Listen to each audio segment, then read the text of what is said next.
नमस्कार, स्वागत है आप सभी का। मैं हूं आपके साथ वक्ता दुबे। राजधानी जयपुर के चाकसू में सड़क हादसे में 4 लोगों की मौत हो गई। यहां दौसा अजमेर रिंग रोड पर तड़के एक कार अनियंत्रित होकर डिवाइडर से टकराकर पलट गई, जिससे कार में 3 छात्राएं सहित एक युवक की मौत हो गई। वहीं 2 लोग गंभीर रूप से घायल हो गए, जिन्हें परिजन निजी अस्पताल में ले गए। वहीं 3 मृतक छात्राएं वनस्थली यूनिवर्सिटी की स्टूडेंट बताई जा रही है। पुलिस ने सभी शवों को महात्मा गांधी अस्पताल की मोर्चरी में रखवाया है। परिजनों के आने के बाद आगे की कार्यवाही की जाएगी। चाकसू थाना प्रभारी भूरी सिंह ने बताया कि शिवदासपुरा थाना क्षेत्र में रिंग रोड से अजमेर से एक कार जयपुर की तरफ आ रही थी। कार का संतुलन बिगड़ गया और ये डिवाइडर से जाकर टकरा गई। वहीं कार में 3 युवतियों सहित 6 लोग सवार थे। 2 गंभीर रूप से घायल हो गए हैं, जिन्हें निजी अस्पताल में भर्ती कराया गया है। इसी पर ज्यादा जानकारी के साथ हमारे संवाददाता रूपनारायण सवरिया हमारे साथ बने हुए हैं। रूपनारायण, राजधानी जयपुर के चाकसू में एक सड़क हादसा हुआ है, क्या कुछ इसको लेकर पूरी खबर? जी वक्ता, ये एक ऑडी कार थी और ऑडी कार जो है बहुत तेजी से, जिसकी स्पीड लगभग 150 के करीब बताई जा रही है। इस स्पीड से ये जो है अजमेर से जयपुर की तरफ आ रहे थे और वहाँ एक सर्कल में घूमना था इनको। हाईवे जो लिंक रोड है उससे, लिंक रोड से अंदर घूमना था, टॉप की तरफ जाना था इनको। तो जैसे ही इन्होंने घुमाई और कार ने जो है अपना संतुलन खोया और कार के जो डिवाइडर था उससे कार टकराने के बाद उसकी हालत ये हुई कि उसका इंजन अलग हो गया, उसका चेसिस अलग हो गया। इवन जो बीच में बैठे थे, तीन छात्राएं थी और 3 छात्र थे, तो छात्राएं और छात्र जो बीच में बैठे थे उनके हालात, जो सीट का जो हालात था वो देखने लायक था कि वहाँ पे जो इनके पैर बचे हुए थे वो चिपक गए। मतलब स्पीड जो है इतनी हाई स्पीड पे गाड़ी थी कि कुछ भी बचना मुश्किल नहीं था।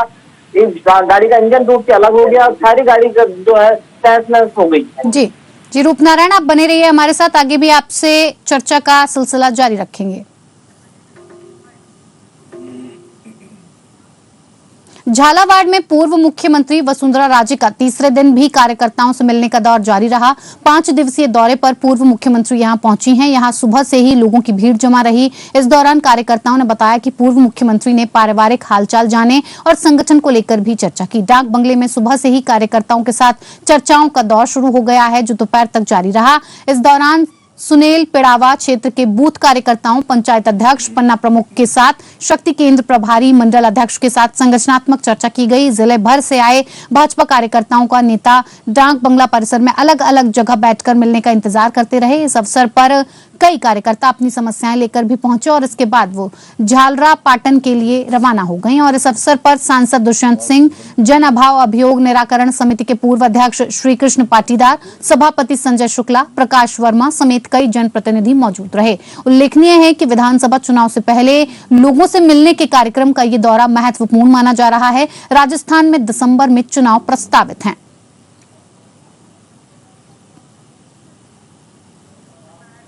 इसी पर ज्यादा जानकारी के साथ हमारे संवाददाता रूपनारायण सवरिया हमारे साथ बने हुए हैं। रूपनारायण, पूर्व मुख्यमंत्री वसुंधरा राजे का आज तीसरा दिन है और ये 5 दिवसीय दौरा उनका बताया जा रहा है। लगातार वो सभाएं कर रही हैं, लोगों से मिलजुल रही हैं। क्या कुछ उनका पूरा कार्यक्रम रहने वाला है और उसके पीछे क्या राजस्थान में होने वाले दिसंबर में चुनाव के चलते ये उनके पूरे कार्यक्रम तय हो रहे हैं? बिल्कुल, वो बताना चाहूंगा कि आने वाला टाइम जो है चुनाव का है और चुनावी जो सरगर्मियां है वहाँ यहाँ पे तेज होगी राजस्थान में। उसमें जहाँ मुख्यमंत्री अशोक गहलोत जो अपनी योजनाओं को लेकर जनता के बीच है, वहीं पे पूर्व मुख्यमंत्री वसुंधरा राजे जो है अपने कार्यकर्ताओं के बीच आ रही है, जा रही है और काफी दौरे ही राजस्थान की कर रही है। जहाँ भी जा रही क्षेत्र में इनको प्यार मिल रहा है, लोगों को बेशुमार इसका इंतजार करते हैं लोग, बड़ी संख्या में लोग इनको सुनने के लिए आते हैं। और वसुंधरा राजे जो है एक तरीके से अगर मैं कहूँ कि मुख्यमंत्री की तैयारियां वो अपने दम पे तो कर रही है। हालांकि भारतीय जनता पार्टी ने अभी ऐसा कोई इशारा किया नहीं कि कौन तहस होगा यहाँ मुख्यमंत्री का, लेकिन पूर्व मुख्यमंत्री वसुंधरा राजे की जो लोकप्रियता है वो अपनी जगह कायम है। और उस लोकप्रियता के तहत जो है जब भी ये जहाँ दौरे पर जा रही है वहाँ पे भीड़ जबरदस्त उमड़ रही है और लोगों का रेस्पॉन्स अच्छा मिल रहा है। जी वक्ता। जी रूपनारायण, आप बने रहिए हमारे साथ, आगे भी आपसे बातचीत का सिलसिला जारी रखेंगे। सीएम अशोक गहलोत का 4 मई को चित्तौड़गढ़ दौरा प्रस्तावित है। वहीं सीएम के दौरे के लिए प्रशासन के द्वारा तैयारियां की जा रही हैं। कल प्रस्तावित दौरे में सीएम गहलोत महंगाई राहत शिविर का अवलोकन करेंगे। वहीं मंगलवार शाम को राज्य मंत्री सुरेंद्र सिंह जाड़ावत, कलेक्टर अरविंद पोसवाल, एसपी राजन दुष्यंत सहित अन्य जिला स्तरीय अधिकारियों ने सीएम की सभा स्थल का निरीक्षण भी किया है। इसी पर ज्यादा जानकारी के साथ हमारे संवाददाता रूपनारायण सवरिया हमारे साथ बने हुए हैं। रूपनारायण, सीएम अशोक गहलोत का 4 मई को चित्तौड़गढ़ दौरा प्रस्तावित है, ऐसे में उनका क्या कुछ कार्यक्रम रहने वाला है और क्या किन किन विषयों पर वो चर्चा कर सकते हैं, किन किन चीजों को लेकर वो बातचीत इस दौरान कर सकते हैं? जी वक्ता, बिल्कुल जो है मुख्यमंत्री अशोक गहलोत है वो राज जो है महंगाई राज कैंप है उनमें जाके अवलोकन कर रहे हैं और सीधा जनता से जुड़ रहे हैं, जनता से बातचीत करते हैं, वो जनता से पूछते हैं क्या हालात है और जो योजनाएं हैं उन योजनाओं से वो किस तरीके से जनता लाभ ले रही है। सीधा मुख्यमंत्री का एक प्रयास रहता है कि वो जाके जनता के बीच ज्यादा से ज्यादा जनता से बात करते हैं और जनता को बताते हैं कि ये जो योजनाएं हैं सरकार की वो आप लोगों के लिए, तो आप लोग इसका पूरा बेनिफिट उठाइए।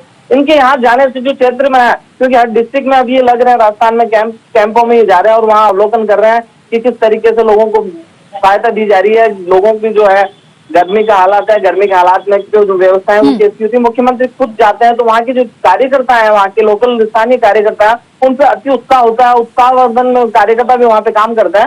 तो ये चीज है लगातार निरंतर यहाँ पे राजस्थान में मुख्यमंत्री अशोक गहलोत कर रहे हैं, वो हर डिस्ट्रिक्ट लेवल पर जा रहे हैं और हर डिस्ट्रिक्ट लेवल पर जो महंगाई राहत कैंप लग रहे हैं वहां पे जनता से रूबरू हो रहे हैं। जी वक्ता। जी रूपनारायण, आपका बहुत बहुत धन्यवाद तमाम जानकारी हम तक पहुंचाने के लिए।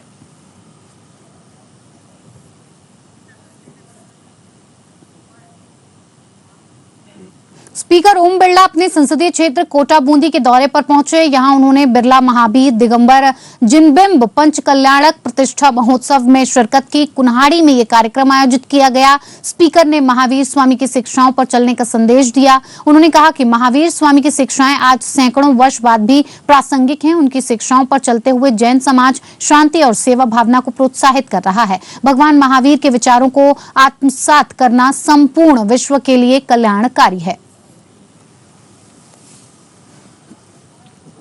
आज जो कुछ भी समाज में परिवर्तन हो सकता है वो मनुष्य जीवन में भगवान महावीर के विचारों और सिद्धांतों से ही संपूर्ण समाज में परिवर्तन हो सकता है।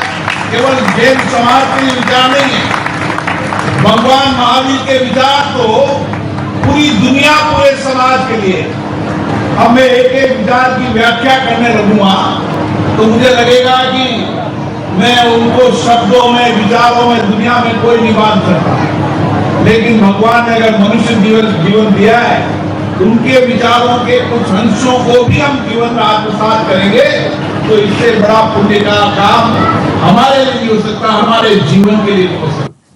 खबर अलवर से, जहां भ्रष्टाचार के मुद्दे पर हमेशा खुलकर बोलने वाले बहरोड़ विधायक बलजीत यादव पर भ्रष्टाचार के आरोप लग रहे हैं। विधायक कोटे से सरकारी स्कूलों के लिए खरीदे गए सामान में बड़ी गड़बड़ी सामने आई है। सामान की गुणवत्ता पर सवाल उठ रहे हैं। 3 करोड़ रुपए से अधिक के ठेके ऐसी फर्मों को दिए गए जिनका पहले कोई रजिस्ट्रेशन नहीं था, न ही उनके पास स्पोर्ट्स के सामान सप्लाई करने का पुराना अनुभव था। इतना ही नहीं, जीएसटी विभाग में भी कोई राशि जमा नहीं कराई गई। हाल ही में कांग्रेस के नेताओं द्वारा एक बड़ा खुलासा किया गया। इसमें उन्होंने एसीबी और लोकायुक्त को एक शिकायत दी, जिसमें कहा गया कि बहरोड़ विधायक बलजीत यादव द्वारा एक बार में 19 स्कूलों को 9-9 लाख रुपए की अनुशंसा स्वीकृति की गई है और जिनकी वित्तीय स्वीकृति 16 फरवरी 2022 को जारी की गई। वित्तीय स्वीकृति के बाद शर्मा स्पोर्ट्स नाम की फर्म का 6 जून 2022 को रजिस्ट्रेशन हुआ और इन 19 स्कूलों को टेंडर 18 जुलाई को शर्मा स्पोर्ट्स को दे दिया गया।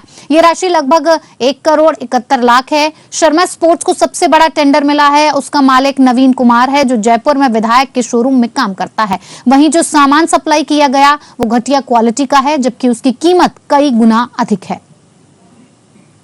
ये आरोप नहीं है, उस व्यक्ति की कुंडली ही भ्रष्टाचारी है। आप उसकी कुंडली को देखेंगे तो उसमें हर जगह भ्रष्टाचार मिलेगा। वो हर स्थान पर, हर जगह पर भ्रष्टाचार ही भ्रष्टाचार करता है और भ्रष्टाचार ही उसका जीवन रहा है। ये आरोप नहीं है, ये सत्य है और इसकी सजा उनको सबको और उसको स्वयं उसको मिलेगी, निश्चित रूप से मिलेगी। और ये जो जनता का पैसा खाया है, चाहे क्रिकेट के बल्लों के माध्यम से हो, चाहे चून बेचने के माध्यम से हो, चाहे नगर पालिका में झूठे कामों को दिखाकर उनके बिल उठाने के माध्यम से हो, चाहे प्रॉपर्टियों का कब्जा दिलाने की काम हो, ये सब चीज़ों का हिसाब किताब आएगा और हिसाब किताब उनसे वसूला जाएगा और जो जनता का पैसा है वो वसूल कर जनता को दिया जाएगा और उनको उनके किए की सजा निश्चित रूप से मिलेगी। पेपर में बहरोड़ विधायक बलजीत यादव के भ्रष्टाचार के बारे में न्यूज़ आई है किस प्रकार से बच्चों की खेल किट के नाम पर इतना बड़ा भ्रष्टाचार किया गया है। उनके नाम पर 10-10 गुना पैसा सरकार से वसूला गया और बच्चों तक वो सामग्री बहुत पहुंची ही नहीं, या फिर पहुंची है तो समझिए उसका एक चौथाई हिस्सा पहुंच पाया है। और इन्हीं बच्चों के नाम पर 200 विधानसभाओं में दौड़ लगाई जा रही है, उनके हकों के लिए सरकार को चुनौती दी जा रही है और उन्हीं का हक, यही इंसान उन्हीं के हक को मार रहा है। दूसरी तरफ पूरा समाज, पूरा बहरोड़ उन बच्चों के लिए, उन बच्चों के भविष्य के लिए काम करता है और एक तरफ ये विधायक उन बच्चों के भविष्य को खराब कर रहा है। खबर अलवर के राजगढ़ से। यहां एक व्यक्ति ने ट्रेन से काटकर आत्महत्या कर ली और हीरालाल कोहली ने बोर्ड फैक्ट्री के पीछे रेल लाइन पर जाकर अपनी जीवन लीला को समाप्त कर लिया। मृतक हीरालाल कोहली गांव रामपुरा गोठड़ी टहला थाना का रहने वाला था। मौके पर पहुंची पुलिस ने पंचनामा कर शव को राजगढ़ सामुदायिक स्वास्थ्य केंद्र के मोर्चरी में रखवा दिया है। परिजनों को घटना के बारे में सूचना दे दी गई है। करीब 6 बजे सूचना मिली थी कि फैक्ट्री के पास एक व्यक्ति ट्रेन से कटकर मौत हो गई है। जिस पर आए डेड बॉडी के पास जो आधार कार्ड, RC, पर्स मिला है, जिसमें उसका नाम जो हीरालाल सन ऑफ मंगल राम कोहली, निवासी कोटरी रामपुरा थाना टहला की ID मिली है। इसकी और तस्दीक कर रहे हैं। चलिए, खबरों का सिलसिला जारी रहेगा, लेकिन ब्रेक के उस पार।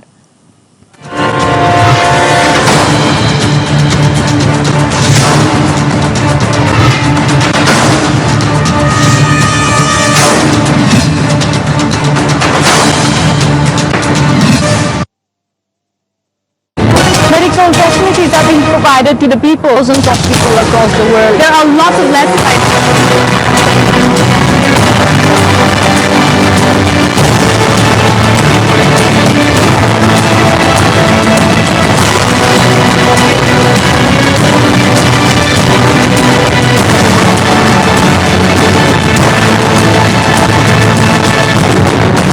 Welcome to the Nordis Bulletin on APN.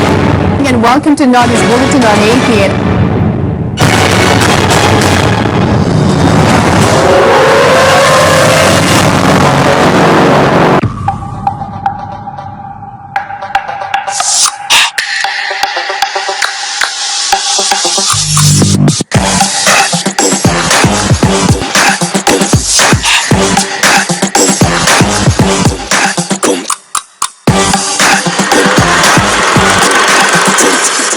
GFMI, APN Global Film and Media Institute. Admission open. दूसरे की जिम्मेदारी पर सवाल उठाने वालों की भीड़ में अपनी जिम्मेदारी मानने वाला कोई तो हो। ये तेरी गलती है, ये उसका कसूर के शोर शराबे में ये मेरा फर्ज है बोलने वाला कोई तो हो। अपनी नाकामी समय का खेल कहने वालों के बीच पहला कदम उठाने वाला कोई तो हो। खबरें बनाने वालों की दुनिया में खबरें दिखाने वाला कोई तो हो। इसी खबर को तरोताजा बिना मिलावट के आप तक पहुंचाने वाला कोई तो हो। शुक्र है कोई तो है। APN खबर है तो दिखे।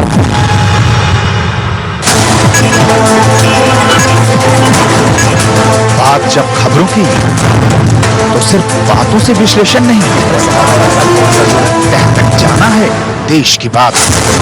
जिंदगी को उसी के घर में टटोलना है, उसकी गूंज देश के सामने ले जाना है देश की बात।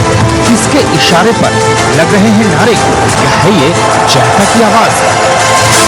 खबरों का पूरा सच है देश की बात।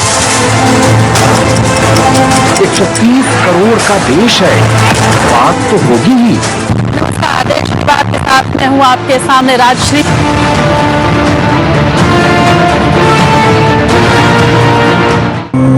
लोकतंत्र उस महान इंसान का सपना था। शहादत हासिल करते हर सेनानी की उम्मीद थी।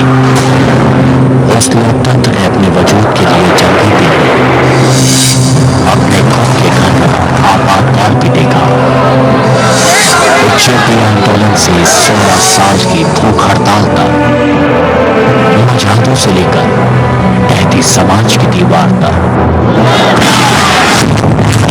सबसे बड़ी लोकतंत्र 125 करोड़ लोगों को संजो कर रखा।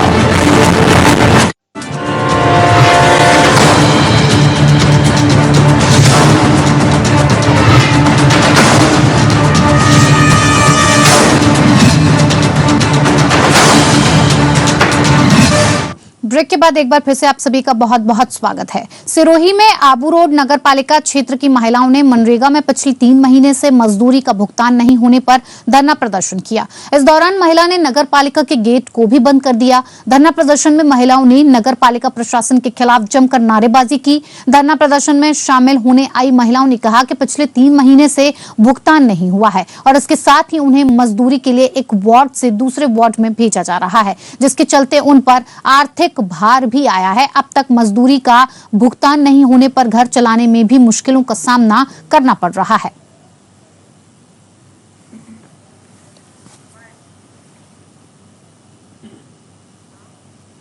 दिल्ली के जंतर मंतर पर पूर्व सैनिकों का आंदोलन चल रहा है और इस आंदोलन के समर्थन में नागौर जिले के हजारों पूर्व सैनिकों ने राजकीय स्टेडियम से सांसद निवास तक विशाल रैली निकाली। विरोध प्रदर्शन के बाद सांसद आवास पर सभा का आयोजन किया गया। सभा के बाद कप्तान मानाराम महला की अध्यक्षता में प्रतिनिधिमंडल ने OROP की विसंगतियों के खिलाफ राष्ट्रपति, प्रधानमंत्री, रक्षा मंत्री के नाम सांसद हनुमान बेनीवाल को ज्ञापन सौंपा। वहीं सभा को संबोधित करते हुए जिले के पूर्व सैनिकों ने सामान रैंक, सामान पेंशन की विसंगतियों का निवारण, मिलिट्री सर्विस पे उपजा भेदभाव, डिसेबिलिटी पेंशन में भेदभाव आदि को लेकर अपनी मांगे रखी। प्रतिनिधिमंडल में कप्तान रूपाराम, कप्तान रोशन अली खां, कप्तान बलराम ढूकिया समेत हजारों पूर्व सैनिक और वीरांगनाएं शामिल रहीं।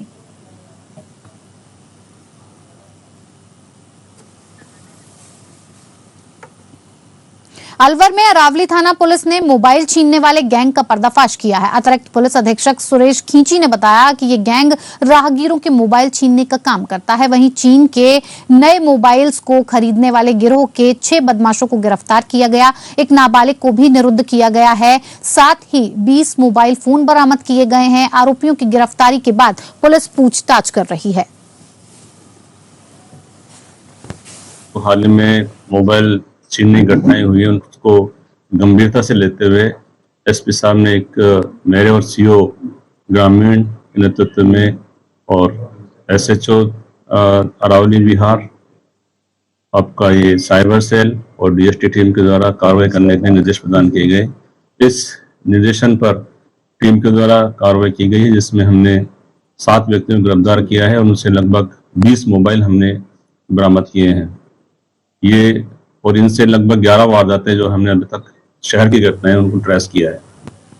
झुंझुनू में मंडरेला कस्बे के डॉक्टर नेहरा अस्पताल में इलाज के दौरान महिला की मौत हो गई। परिजनों ने इलाज में लापरवाही बरतने का आरोप लगाते हुए शव लेने से मना कर दिया। वहीं अस्पताल के मुख्य दरवाजे पर शव रखकर धरना प्रदर्शन शुरू कर दिया। नोरंगपुरा चुरू निवासी सुरेश पुनिया और पंचायत समिति सदस्य धर्मवीर सुलखनिया सहित राजगढ़ के पूर्व विधायक मनोज न्यागली के नेतृत्व में सैकड़ों लोग अस्पताल के बाहर धरने पर बैठे हैं। सुरेश पुनिया ने कहा कि सोमवार सुबह सिरदर्द की शिकायत होने पर अस्पताल लेकर आए थे। चिकित्सकों ने इलाज शुरू कर दिया और शाम को घर ले जाने की बात कही। तब देखा तो राजबाला की मौत हो चुकी थी। परिवार के सदस्यों ने आरोप लगाया कि महिला का सही इलाज नहीं करने के कारण उसकी जान चली गई। परिजनों ने मांग की है कि जब तक मेडिकल बोर्ड से पोस्टमार्टम नहीं कराया जाएगा और अस्पताल के खिलाफ कार्रवाई नहीं की जाएगी, तब तक शव को नहीं उठाया जाएगा। हमारी मुख्य मांगे हैं, यहाँ पे इलाज के लिए महिला को लेके आए थे। इन्होंने इलाज के दौरान गलत ट्रीटमेंट देने से महिला की मृत्यु हो गई। इसके खिलाफ डॉक्टर पे 302 का मुकदमा दर्ज हो और एसपी साहब की आश्वासन के बाद हम आगे को निर्णय लेंगे। 302 का मुकदमा दर्ज होने के बाद में ही हम डेड बॉडी यहाँ से उठाएंगे। कुछ मांगे हमारे पोस्टमार्टम जो रिपोर्ट होगी उसमें कमेटी के थ्रू जो हम बताएंगे, उसी हिसाब से अगर सहमति होती है तो हम डेड बॉडी लेने के लिए तैयार हैं, जिसमें कमेटी के अंदर 3 आदमी हमारे रहेंगे।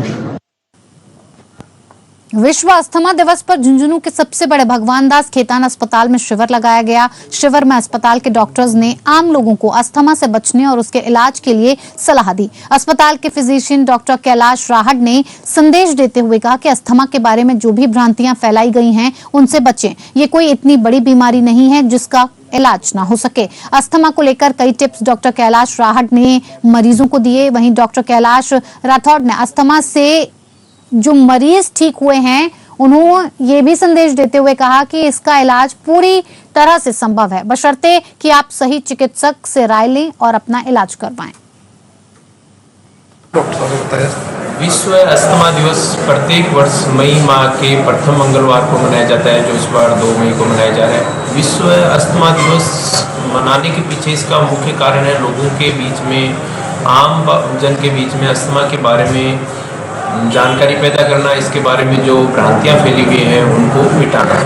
अस्थमा है, इसके मुख्य लक्षणों में होता है कि सांस छोड़ते समय सीटी की सी आवाज़ आना, रात में सांस में तकलीफ होना, परिवार में किसी अन्य सदस्य को एलर्जी या अस्थमा की शिकायत होना, और दूसरा मौसम में बदलाव, धूल और उसके अंदर ये सांस लेने में तकलीफ ज़्यादा होना। इसके मुख्य कारणों की बात करें तो ये कुछ आनुवंशिक रूप से होते हैं, जो बदप्रेशन से पैदा होते हैं, सिजेरियन से, या जो प्री टर्म होते हैं उनमें इसकी संभावना ज़्यादा होती है। दूसरे जो लोग वायु प्रदूषण के ज़्यादा संपर्क में आते हैं। चलिए, इस बुलेटिन में मेरे साथ फिलहाल इतना ही। नमस्कार।